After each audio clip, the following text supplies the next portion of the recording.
नमस्कार दोस्तों, आज की इस वीडियो में आप सभी का स्वागत है। इस वीडियो में हम कक्षा 12 के रसायन विज्ञान के कुछ महत्वपूर्ण बिंदुओं पर चर्चा करेंगे, जिसमें से पहले हम चर्चा करने वाले हैं कि जो हमारा आसुत जल होता है उसकी मोलरता क्या होगी, कैसे फाइंड आउट करेंगे, इसके बारे में हम पढ़ने वाले हैं। तो आसुत जल जो है शुद्ध जल को बोला जाता है। शुद्ध जल को क्या कहते हैं? आसुत जल कहते हैं। और बरसात का जल शुद्ध होता है लोग बोलते हैं ना, कहा मतलब शुद्ध होता ही है। वर्षा का जल शुद्ध जल होता है, आसुत जल। तो जल का जो सूत्र होता है वो क्या होता है? H2O है ना। इसका अणुभार निकाल लीजिए, का अणुभार। अणुभार को हम m से प्रदर्शित करते हैं। तो अणुभार निकालने के लिए क्या करेंगे? हाइड्रोजन का भार क्या होता है? 1। तो 1 गुणे 2 हाइड्रोजन है, प्लस ऑक्सीजन हमारा कितना होता है? 2। ऑक्सीजन का मतलब यहाँ ऑक्सीजन 2 नहीं, ऑक्सीजन हमारा क्या है? 1 ही है, लेकिन ऑक्सीजन का भार होता है कितना? 16। तो 2 1 कम 2 और 16 कितना हो गया? 18। समझ रहे हैं ना? जो अणुभार आया है जल का वो कितना आया है? 18 आया है। निकालना हम आपको क्या है? आसुत जल की मोलरता। तो आसुत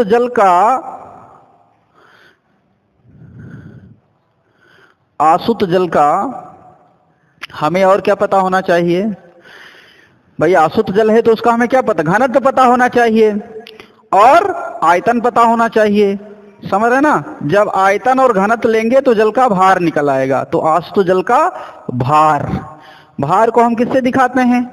W से दिखाते हैं। तो भार बराबर हम लोगों ने पढ़ा होगा क्या होता है? घनत्व गुणे आयतन होता है कि नहीं? घनत्व गुणे आयतन। तो घनत्व कितना होता है आसुत जल का? 1 होता है, और आयतन 1000 मिली में ले लेते हैं, यानी 1 लीटर में। कितने में? 1 लीटर में। तो 1000 मिली ये आयतन हो गया मिलीलीटर में। यहां से क्या हो जाएगा? 1000 क्या आ गया? भार कितना आ गया? 1000। समझ रहे हैं ना? तो ये क्या है? जल का भार हो गया। अब हम लोग जानते हैं कि जल की जो मोलरता होती है वो कैसे निकाली जाती है।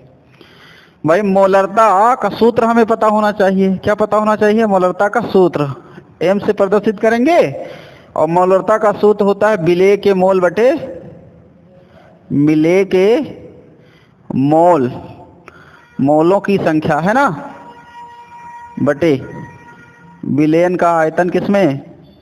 विलयन का आयतन लीटर में अगर है तो 1000 रखेंगे, नहीं तो मिली में होगा तो मिली में रखेंगे। देखिए विलेय के मोल को हम बोलते हैं, मोल बराबर होता है, मोल n है, n बराबर होता है विलेय का भार बटे विलेय का अणुभार। विलेय का भार यानी W और बटे विलेय का अणुभार यानी क्या? m। तो हम n बराबर रख सकते हैं W बटे m, रख सकते हैं ना। तो यहाँ पर क्या हो जाएगा? ऊपर हो जाएगा, यहाँ ये n है और ये क्या है? v है आयतन। तो ये हो जाएगा n के स्थान पे हम W बटे m रख सकते हैं। ठीक, तो W बटे m नीचे आ जाएगा, mv हो जाएगा। किसमें? लीटर में। ठीक है ना? लीटर में। इसलिए लीटर में क्योंकि आयतन लीटर में होगा तो कितना आएगा? 1000। ठीक है ना? 1000 मिली, और 1000 मिली को क्या कहेंगे? 1 लीटर कहेंगे।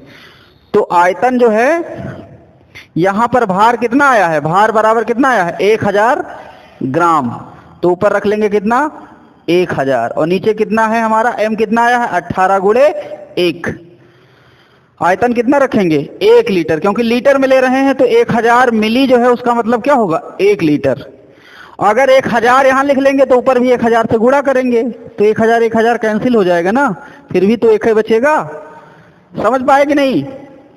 तो ये हमारा क्या हो जाएगा, 18 से 1000 को भाग करिए, 18 से 1000 को क्या करेंगे, भाग। तो 18, देखिए ये 18 पंचे कितना हो गया, 90, 10 बचा, 100 हो गया, 18 पंचे 90, ठीक, फिर 10 बचा, दशमलव लगाया 0, 18 पंचे 90, फिर 10 बचा, दशमलव लगा ही है 0, फिर 18 पंचे 90, ऐसे ही आता रहेगा। तो इसको हम लोग लिख लेते हैं कि शुद्ध जल या अशुद्ध जल की मोलरता m बराबर होती है 55.56 और क्या, मोलर या मोल प्रति लीटर, लिख सकते हैं ना। इस तरीके से हम अशुद्ध जल की मोलरता को निकालते हैं। अगर आपको डायरेक्ट निकालना हो तो कुछ ना करिए, m बराबर आप क्या रखिए, 1000 ऊपर 18 इसका ये और 1000 ml में और गुणे फिर 1000 से, तो 1000 से 1000 कैंसिल आउट, 1000 बटे 18, 18 से इसको काटिए, 18 पंचे 90, 18 पंचे 90 दशमलव, 18 पंचे 90, 18 पंचे 90 ऐसे आता रहेगा। तो m बराबर कितना आ गया भाई, 55.56 लिख लेंगे बस, इस तरीके से। ये भी 60 ट्रिक, मतलब 60 आसानी से आप बहुत कम समय में लगा सकते हैं। और ये पूरा डिटेल है, इसको कैसे फाइंड आउट किया है वो है। तो ये जो है आंसू जल की मोलरता निकालने का तरीका है, ऐसे आप निकाल सकते हैं। अगर एक नंबर में आता है तो आपको याद रखना है ऑब्जेक्टिव वाले में 55.56 है ना। अगर निकालने के लिए आता है तो आप इस तरीके से निकालेंगे। अगर 1-2 नंबर में आता है तो आप डायरेक्ट निकाल सकते हैं। अगर 3 नंबर में, 4 नंबर में, 3 नंबर में आएगा तो आप डिटेल से उसको बताएंगे, ठीक। आज